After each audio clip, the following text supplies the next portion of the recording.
그리스도예수 안에서 사랑하는 새순 가족 여러분, 교회가 배려해 주신 덕분에 지난주 여름 휴가 잘 다녀왔습니다. 막내랑 바닷가에서 물놀이를 하느라 제가 조금 까매졌죠. 원래는 하였는데, 그죠? 그리고 큰아이들과는 옛날 용산 미군 기지 자리에 새로 세워진 새 국립중앙박물관도 방문할 수 있었습니다. 저는 예전에 철거된 조선 총독부 자리에 있던 중앙박물관을 돌아다니던 기억이 생생한데 이제는 다른 곳을 함께 방문하게 된 것이죠. 지난 주일에는 학창시절과 대학시절을 보냈고 또 아내를 만나 결혼을 했고 큰아이를 낳았던 제 모교회에서 예배를 드릴 수 있었습니다. 오랜 시간이 지나도 과거 그 시절에 함께 웃고 또 함께 떠들었던 반가운 얼굴들을 보게 되는 것은 행복한 일이었습니다. 하나님께서 그들과 언제까지나 함께 하셔서 주님의 나라에 이르기까지 우리 모두를 인도해 주시길 바라게 되었습니다. 근데 그와 함께 제가 한 가지 또 깨달은 것이 있습니다. 그것은 제 마음으로는 제가 언제까지나 거기에 있었던 것 같은데 횟수를 계산해 보니까 제가 그 교회를 떠난 지가 벌써 18년이나 되었더라 하는 것이었습니다. 교회에 제가 거기 있었던 만큼이나 시간이 지나버린 것이죠. 그리고 그 사이에 이제는 더 이상 볼 수 없게 된 얼굴들도 있다 하는 것들을 확인하게 되었습니다. 우리는 언제까지나 함께 이 자리에 있을 것 같은데, 그리고 언제까지나 변하지 않을 것 같은데 우리는 사실 그렇지 못한 것입니다. 지금 계시는 목사님들 또 어른들이 은퇴하시고 또 새로운 목사님이 부임하시고 새 얼굴들로 채워지면 제가 찾아가도 예전 같지 않고 어쩌면 찾아가는 것이 머쓱할 수도 있겠다 그런 생각도 잠시 제 머리를 스쳐갔습니다. 그야말로 모든 것은 변하는 것이죠. 저는 읽으려고 샀다가 너무 어려워서 책상에 지금 계속 꽂아만 놓고 있는 책이 한 권이 있습니다.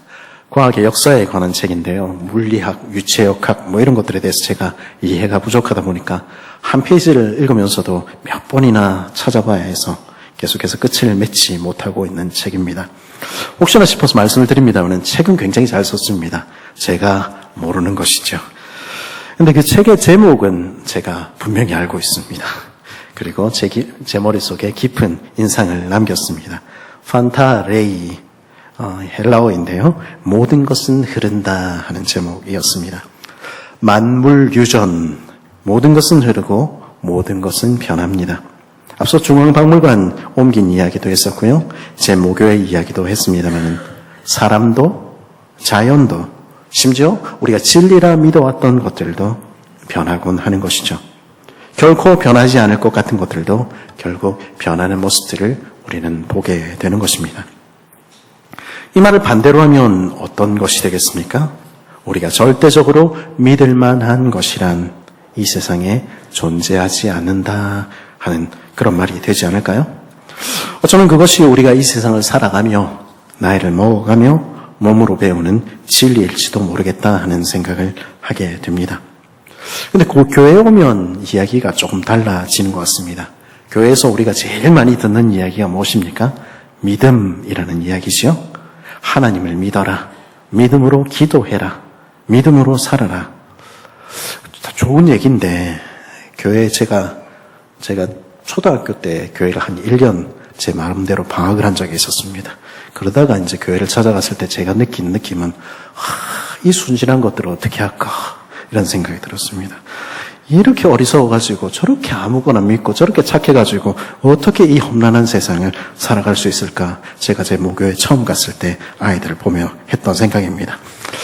실제로 사기꾼과 같은 이단들과 교회 안에 있는 질 나쁜 사람들에게 속아서 재산과 시간을 탕진하는 이들이 많은 험악한 세상을 우리는 살고 있지 않습니까? 정말로 믿음이라는 것이 있을까? 그런 생각하게 되는 것이죠. 그러면 이 믿음이라는 것은 이성적이고 지적인 것과는 정반대되는 있을지 없을지도 모르는 것을 무턱대고 그냥 믿는 그런 근거 없는 확신일까요? 그리고 거기에 이 땅에서의 내 삶과 영원한 운명을 거는 그런 어리석은 사람들이 교회 다니는 사람들일까요?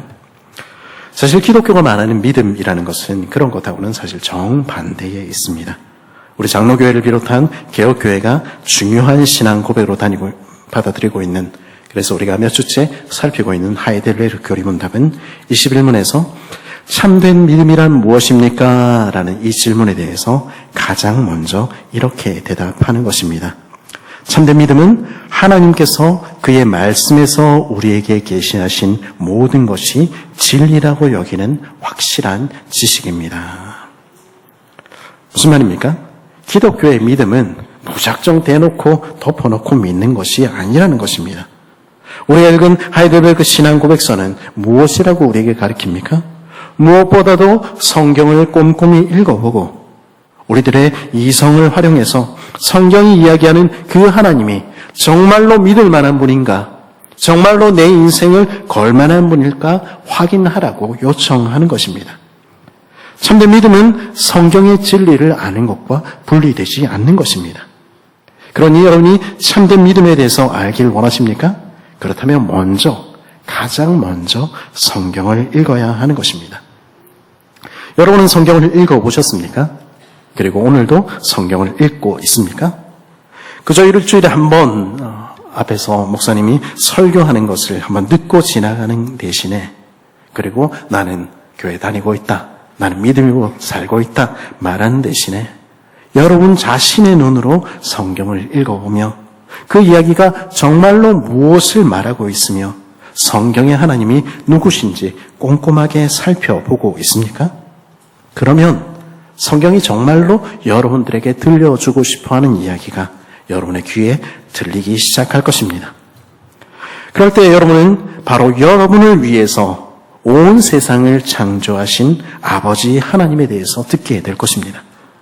여러분은 이 세상에 많고 많은 사람들 중에 하나, 그저 있어도 그만 없어도 별로 문제가 없는 그런 존재가 아니라 하나님께서 너무 사랑하시는 딸들, 아들들이라는 사실을 그렇게 말씀하시는 하나님의 음성을 우리는 성경을 통해 듣게 되는 것입니다.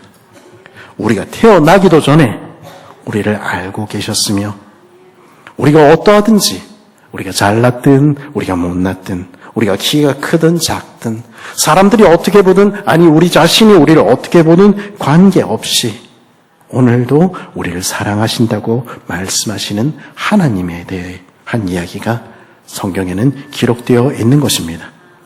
그래서 심지어 죄인인 하나님의 사랑을 받을 만한 자격이 전혀 없는 우리를 구원하기 위해 오래전부터 우리를 구원하겠다고 약속해 오셨다는 사실을 우리는 성경을 읽을 때 알게 되는 것이죠. 그뿐이 아닙니다. 성경은 막연히 옛날 옛적에 있었던 신화적인 이야기도 혹은 시간도 공간도 상관없는 그저 막연한 교훈적인 이야기도 아닌 것입니다. 구체적인 역사의 시간과 공간 속에 찾아오신 하나님, 그래서 역사를 바꾸시고 운명을 바꾸신 하나님의 이야기를 우리는 이 성경에서 발견하게 되는 것입니다. 인간의 죄와 인간의 실수로 하나님의 구원의 계획이 우리를 향한 그 하나님의 사랑이 깨어질 위기에 빠질 때마다 직접 개입하셔서 역사를 이끌어 오신 이야기를 우리는 성경을 읽을 때 알게 되는 것이죠. 그리고 마침내 약속대로 그 아들까지 보내셔서 우리를 위해 돌아가시도록 내어주셨다 하는 이야기를 우리는 성경을 통해 발견하게 되는 것입니다. 하나님이 세상을 이처럼 사랑하사 독생자를 주셨으니 하나님이 바로 우리를 이처럼 사랑하사 독생자를 주셨다. 그 이야기가 우리가 참으로 사실이라는 것을 우리는 성경을 읽을 때 발견하게 될 것입니다. 성경의 스토리를, 성경의 역사를, 성경의 문학 장르를 성경에 대해서 여러분들이 더 읽으면 더 읽을수록 알면 더 알수록 이 속에 담긴 하나님의 이야기가 진리라는 것을 우리는 고백하지 않을 수 없을 것입니다. 그래서 정말로 이 성경의 이야기에 귀 기울인 사람들, 성경의 세계에 빠진 사람들은 어떻게 고백하게 됩니까? 풀은 마르고 꽃은 시드나 우리 하나님의 말씀은 영영이 서리라. 그렇게 고백하게 되는 것입니다. 모든 것이 다 변해도 모든 것이 변하는 세상 속에서 성경에 나타난 하나님의 말씀만큼은 우리 하나님만큼은 결코 변하지 않는다 고백하게 되는 것이죠. 그러므로 참된 믿음은 어디서 시작됩니까?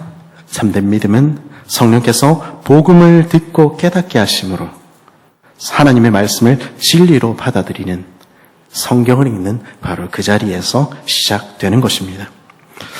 그런데요, 기독교가 말하는 믿음은 사실 성경을 지식적으로 받아들이는 데 머무는 것은 아닙니다. 믿음이라는 것은 그것을 넘어서는 것이기 때문입니다. 믿음은요, 이 우리가 알고 있는 이 성경의 이야기가, 이 2000년 전에 쓰여진 이 성경의 이야기가 다른 사람이 아니라 바로 나에게도 적용된다는 것을 확신하는 것이기 때문입니다. 그러기에 하이델베르크 교리문답 21문은 계속해서 우리에게 이렇게 가르칩니다. 동시에 믿음은 성신께서 복음으로써 내 마음속에 일으키신 굳은 신뢰입니다. 곧 하나님께서 죄사함과 영원한 의로움과 구원을 다른 사람뿐 아니라 나에게도 주심을 믿는 것입니다. 이렇게 가르치는 것입니다. 제가 몇 번 말씀을 드린 것 같습니다만은 새 가족들 또 우리 지체들을 위해서 다시 제 이야기를 잠시 나누고자 합니다.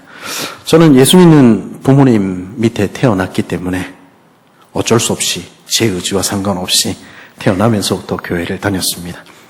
그리고 태어난 지 6개월 만에 유아 세례를 받았고요. 그리고 우리 아이들처럼 유치부와 초등부, 중고등부를 다녔습니다. 덕분에 성경의 이야기들도 제법 많이 알게 되었습니다. 하나님이 이 세상을 창조하신 이야기라든지 성경에 나오는 다윗이나 이런 왕들의 이야기, 예수님의 이야기, 사도들의 이야기 같은 것들도 들어서 알고 있었지요. 제가 개구쟁이였다는 얘기를 하도 많이 해가지고 제가 영 농땡이였다 이렇게 생각하시는 분들이 좀 계시는 것 같은데 우리 아이들도 영 농땡이는 아니지 않습니까? 저도 그랬습니다. 그래서 저도 잠깐 잘난 척을 하자면 제가 극동방송에서 주최한 중고생 성경 퀴즈 대회 1등 했던 사람입니다. 사실은 전혀 자랑할 일이 아니기 때문에 제가 말씀을 드리는 것입니다. 요컨대 그때에도 제가 지식적으로 성경을 아예 모르지는 않았다 하는 이야기지요. 그런데요, 당시에 제가 도무지 믿을 수 없는 것이 있었습니다. 내가 오늘 밤 죽어서 천국에 갈 수 있을까? 그거는 가봐야 알겠는데 혹은 확신이 안 되는데 그렇게 생각했습니다. 남들한테 말을 안 해서 그렇지 우리 마음속에 있는 내 마음속에 있는 그 더러운 죄의 문제를 하나님은 아실 텐데 거룩하신 하나님 앞에서 내가 어떻게 갈 수가 있을까? 내가 어떻게 하나님께 사랑받을 자격이 있을까?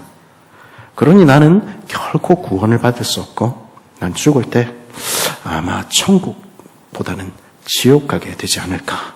저는 그렇게 생각을 했던 것이죠. 그래서 어려서 부모님의 신앙으로 유아 세례를 받은 사람들은 만 14세가 되면 중2, 중3 되면은 자신의 입으로 신앙을 고백하고 정식으로 세례교인이 되는 입교라는 예식을 하게 됩니다. 근데 저는 다른 친구들이 입교를 할 때에도 나는 안 하겠습니다. 나는 못 하겠습니다. 미루고 또 미루었습니다. 교회를 안 나온 것은 아니었습니다. 성경의 이야기를 모르는 것은 아니었습니다. 하지만 성경이 들려주는, 성경이 정말 나에게 이야기하고 싶은 가장 중요한 이야기, 하나님이 바로 나를 사랑하신다는 이야기는 내가 믿을 수 없었기 때문입니다. 그러나 어느 날 여느 때처럼 주일 예배 시간에 예배 자리에 앉아서 설교를 듣고 있었습니다. 누가복음 4장, 예수님께서 나사렛 회당에서 하신 설교의 이야기였습니다. 주의 성령이 내게 임하셨으니 이는 가난한 자에게 복음을 전하게 하시려고 내게 기름을 부으시고 나를 보내사 포로된 자에게 자유를, 눈먼 자에게 다시 보게 함을 전파하며 눌린 자를 자유롭게 하고 주의 은혜의 해를 전파하게 하려 하심이라. 제가 자주 들어본 말씀이었고 제가 좋아하는 말씀이기도 했습니다. 심지어 이 가사로 된 찬양은 제가 제일 좋아하는 찬양 가운데 하나였습니다. 그런데 성령 하나님께서 제게 마음을 만지신 그날 이 말씀은 제게 전혀 다르게 들려왔습니다. 저는 이 말씀이 거기로 끝이 나지 않는다는 사실에 처음으로 주목하게 된 것이죠. 누가복음에 예수님은 이어서 이렇게 말씀하셨습니다. 책을 덮어 그 맡은 자에게 주시고 앉으시니 회당에 있는 자들이 다 주목하여 보더라. 이에 예수께서 그들에게 말씀하시되 이 글이 오늘 너희 귀에 응하였느니라 하시니. 예수님은 예배의 자리에 앉아있는 그 사람들에게 이 말씀은 바로 너를 위한 말씀이야. 그렇게 이야기하고 계셨던 것입니다. 이 말씀을 듣는데 마치 예수님께서 저에게 이렇게 말씀하시는 것 같았습니다. 이건 다른 누가 아닌 바로 너를 위한 말씀이야. 너는 지금 네 귀에 들리는 이 이야기를 듣고 있니? 나는 가난한 너, 포로된 너, 눈먼 너, 눌린 너, 바로 너에게 참된 자유와 기쁨을 주기 위해 세상에 왔어. 그리고 나는 바로 너를 위해 십자가에 달려 죽었어. 너는 바로 그 사실을 알고 있니? 그 순간이 제가 하나님을 믿게 되었다 고백하는 순간이 된 것이죠. 여러분은 성경에 듣는 이 이야기가, 여러분은 주일마다 듣는 그 말씀들이 다른 누가 아닌 바로 여러분을 위한 하나님의 말씀이라는 사실을 알고 있습니까? 아니면 여전히 매번 듣지만 그 남의 이야기처럼 들리며 하나님이 나를 사랑하신다는 그 이야기는 여전히 마음으로부터 받아들여지지 않는 그런 이야기로 남아 있습니까? 성령 하나님께 여러분의 마음을 만져주십시오. 여러분 기도해 보십시오. 나도 하나님을 알기를 원합니다. 나도 하나님의 사랑받는 아들과 딸이 되기를 원하며 참으로 주님을 믿을 수 있기를 원합니다. 여러분 한번 그렇게 기도해 보십시오. 성령 하나님께서는 그렇게 주님을 구하고 찾는 자들에게 응답하시는 분이십니다. 그리고 그때 여러분은 하나님께서 다른 누가 아닌 바로 여러분의 죄를 용서하셨고 바로 여러분을 영원히 의롭게 하셨으며 바로 여러분을 구원하셨다는 사실을 확신하게 될 것입니다. 성령 하나님께서 주시는 이 확신, 하나님께서 정말로 나를 사랑하신다는 사실에 대한 확신, 그것을 우리는 믿음이라고 부르는 것입니다. 그런 이런 우리의 확신은 언제까지나 흔들리지 않고 계속될까요? 안타깝게도 그렇지 못합니다. 우리의 상황들은 언제나 우리를 흔들고 우리의 마음과 감정은 쉬이 흔들리는 갈대와 같기 때문입니다. 어떤 날은 하나님이 나를 사랑하신다는 이야기를 믿는 것은 그렇게 어렵지 않은 일일지 모르겠습니다. 예수님을 처음 믿던 그날 마음에 가득한 감사와 기쁨 때문에 어떤 분들은 찬송가 1장부터 끝장까지 이렇게 넘겨가며 불렀던 기억들을 가지신 분들 계시지 않습니까? 말씀의 은혜에 푹 빠져서 성경을 읽는 것이 즐거웠던 시간들 여러분들은 가지고 있지 않습니까? 혹은 도무지 있을 수 없는 것 같은 기적 같은 일들이 내 삶에 찾아온 경험들 여러분 가진 분들도 혹시 계실지 모르겠습니다. 그런 날에는 하나님이 정말 내 가까이 계신 것 같고 나를 사랑하신다는 걸 믿는 거 그렇게 어렵지 않을지 모르겠습니다. 그러나 내 인생이 풀리지 않고 내 삶에 낙이라고는 없어 보이는 날, 감당할 수 없는 아픔과 어려움이 내 인생에 찾아오는 날, 그런 날에는 하나님께서 나를 사랑하신다는 것을 믿는 일은 그렇게 쉽지 않을지 모르겠습니다. 사업, 연애, 성공, 하나님 외에 수많은 것들이 우리 마음을 가득 채우는 날에도 하나님은 내게 별로 중요한 분이 아니게 될지 모르겠습니다. 더군다나 내가 저지른 잘못, 실수, 내가 저지른 죄로 인해서 하나님과 또 이웃들과 관계가 망쳐져 버린 그날, 내가 모든 것을 망쳐버린 것 같은 그날, 그런 날에는 내가 구원받은 하나님의 백성, 하나님의 자녀라는 사실조차 믿기가 쉽지 않은 것이죠. 그런 날에도 하나님은 나를 사랑하실까요? 그런 날에도 나는 여전히 하나님의 사랑받는 아들들과 딸들일까요?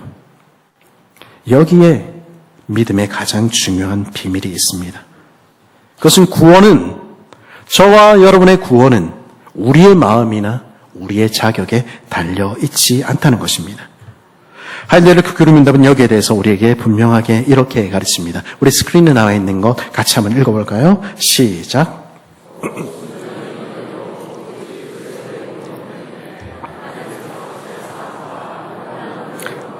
오늘 우리를 주시는 믿는 것입니다. 아멘. 저와 여러분의 죄가 용서받고 의롭게 되어 하나님의 심판을 받지 않게 되는 것은 구원을 받아 하나님의 사랑받는 자녀가 되는 이 모든 일은 저와 여러분에게 그럴 만한 자격이 있어서가 아닌 것입니다. 내가 어떤 일을 하면 구원을 받고 내가 어떤 일을 하지 못하면 구원을 받지 못하는 것이 아닌 것입니다. 우리 기준으로 착하게 살면 천국에 가고 나쁘게 살면 지옥에 가는 것이 아닙니다. 우리가 구원을 받는 것은 오직 은혜, 오직 그리스도의 공로 때문인 것이죠. 은혜라는 말은요, 자격 없는 자에게, 도무지 받을 자격이 없는 자에게 베풀어주는 선물이라는 뜻입니다. 우리가 읽은 에베소서 2장 8절의 이 부분을 분명히 말하지요. 너희는 그 은혜에 의하여 믿음으로 말미암아 구원을 받았으니 이것은 너희에게서 난 것이 아니요 하나님의 선물이라. 우리에게 자격이 있지 않았고 지금도 없는 것입니다. 하나님께서 우리를 사랑하신 것은요, 그래서 자기 아들을 보내기로 작정하신 것은요, 우리가 의로울 때나 우리가 어떤 자격이 있을 때나 우리가 그래도 교회에 나온 지 얼마 정도 되어서 혹은 직분을 받아서 그때가 아니었지 않습니까?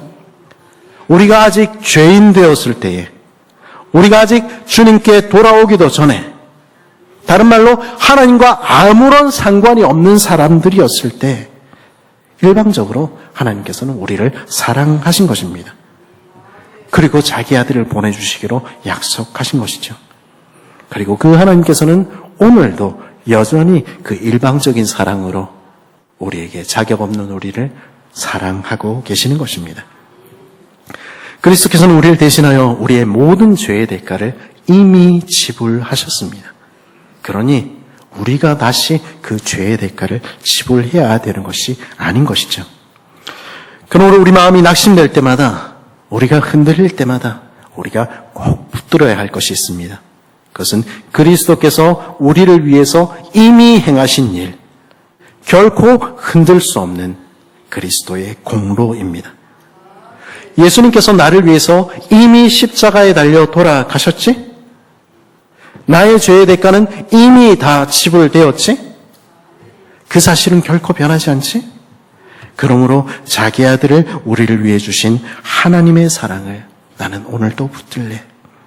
나는 나를 위해 돌아가신 예수님을 믿을래. 그럴 때 우리는 우리가 믿는 믿음에 걸맞게 살아갈 새 힘도 얻게 되고 새 삶도 살게 되는 것입니다.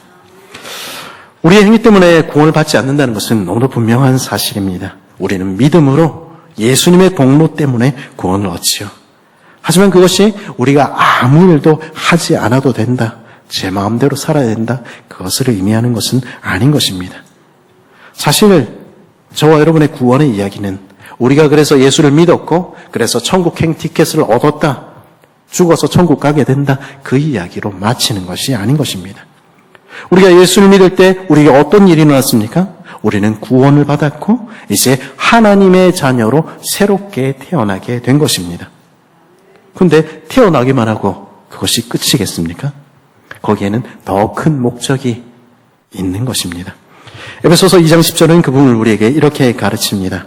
우리는 그가 만드신 바라 그리스도 예수 안에서 선한 일을 위하여 지으심을 받은 자니 이 일은 하나님이 전에 예비하사 우리로 그 가운데서 행하게 하려 하심이라. 여러분 가운데, 우리 가운데 부모님들이 참 많이 계시죠? 우리 부모된 우리가 우리 자식들한테 바라는 것이 무엇이겠습니까? 나가서 큰 돈 벌어오는 거, 그래서 내 호강시켜주는 거, 물론 우리 사실 마음 한구석에서 그것도 원합니다만은 그게 메인은 아니지 않습니까? 정말로 바라는 것이 무엇입니까? 우리 자식들이 사랑받기만을 바라는 그런 어린아이로 남아있는 대신에 사랑할 줄 아는 그런 어른이 되는 것, 그게 정상적인 부모들이 자녀들에게 바라는 것 아니겠습니까? 우리를 사랑하시는 하늘 아버지께서 저와 여러분에게 원하시는 것은 무엇일까요? 그것은 우리가 말씀을 읽고 그리스도의 약속을 붙들며 믿음으로 사는 사람 되는 것. 그리고 우리가 그리스도 안에서 우리를 지으신 아버지를 닮아 선한 일을 하며 살아가는 사람이 되는 것입니다. 성경이 누누이 강조하듯이 하나님을 사랑하며 이웃을 사랑하며 살 줄 아는 사람이 되는 것. 하나님께서는 우리가 그런 선한 일을 할 줄 아는 어른이 되기를, 그래서 우리들의 아버지이신 하나님을 닮은 사람 되어가기를 간절히 원하시는 것입니다. 이 일을 위해서 하나님은 우리를 창조하셨고 우리를 구원하셨고 오늘도 이끌어 가시는 것입니다. 그 기대와 소원에 합당하게 사는 삶, 그것이 바로 믿음으로 사는 삶인 것이죠. 그리스도에서 안에서 사랑하는 새순 가족 여러분, 세상의 모든 것은 변합니다. 우리가 사랑하는 사람도 변하고 우리가 의지하던 환경도 변합니다. 건강도 변하고 형편도 변하며 우리 마음도 달라집니다. 어제는 믿음이 충만했던 것 같은데 오늘은 작은 일에 쉽게 낙심하는 것이 우리 아닙니까? 어제는 하나님께서 내 가까이 계신 것 같았는데 오늘은 하나님께서 멀리 계신 것처럼 여기 느껴질 때도 있는 것이 우리이지요.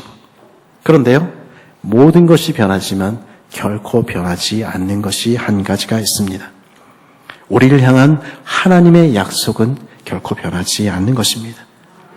우리를 위해 십자가에서 죽으시고 다시 살아나신 그리스도의 공로는 결코 변하지 않는 것입니다.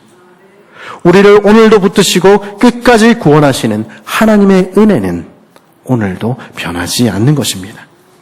그 결코 변하지 않는 은혜, 그 이해할 수 없는 사랑이 우리를 붙들고 있는 것이죠.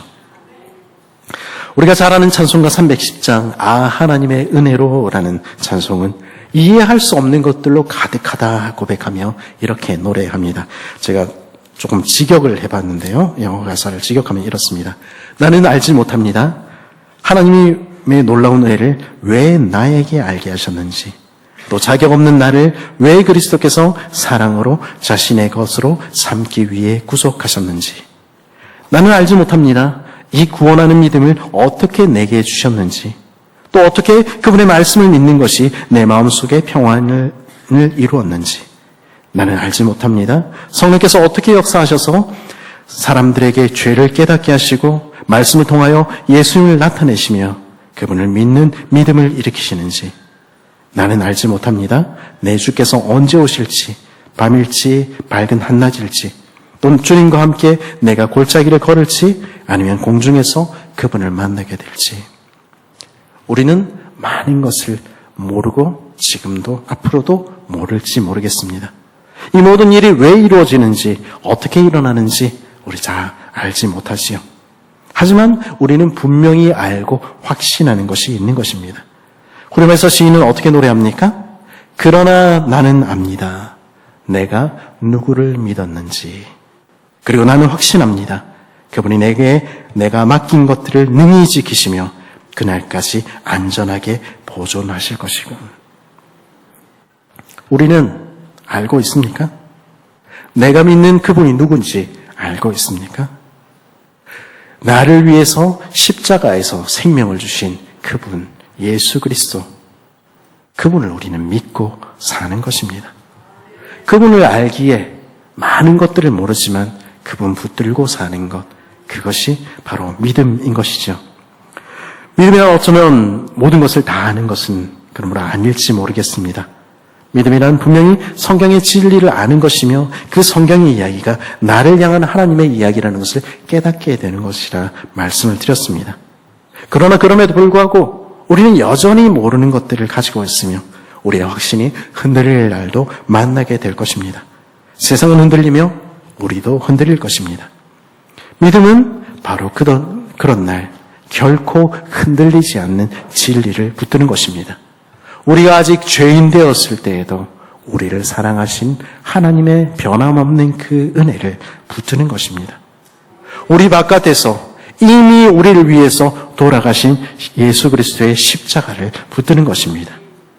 믿음은 우리가 그분의 손을 놓을지라도 결코 우리 손을 놓지 않으시는 분, 오늘도 우리를 사랑하시며 그때만 우리를 위해서 십자가에서 달려 돌아가셨을 뿐 아니라 오늘도 우리를 사랑하시며 오늘도 우리를 붙잡고 계시는 예수 그리스도, 그분을 믿는 것입니다.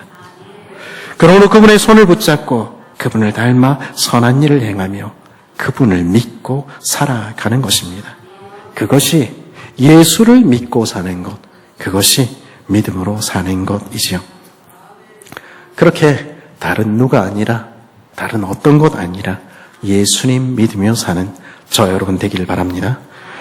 예수 그리스도 나를 붙드시는, 오늘도 나를 붙드시는 그분의 손 꼭 붙잡고 어제 그렇게 살아왔듯이 오늘도 내일도 그 주님 손 붙잡고 함께 주와 걸어가는 우리 복된 새순 식구들 되기를 간절히 바랍니다.